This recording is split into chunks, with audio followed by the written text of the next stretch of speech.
Kiminin kafada şeytanı çok.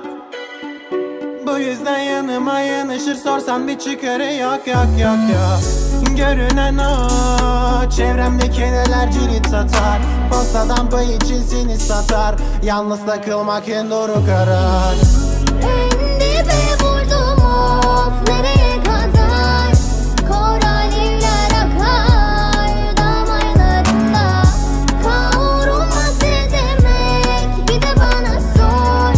Yıllar karışıyor dumanlara. Kafada sorunlar yine bir ton. Çevremde yancılar dolanıyor. Çok oldu çizili farklı bir yol.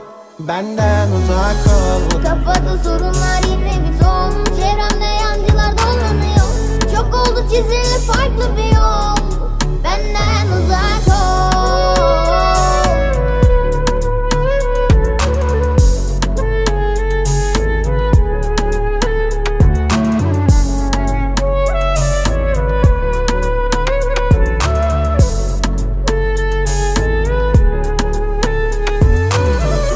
Peki niye durumum değişti birdenbire? Kolayca güvenip inanan bu adam aniden dönüştü taş kalpliye.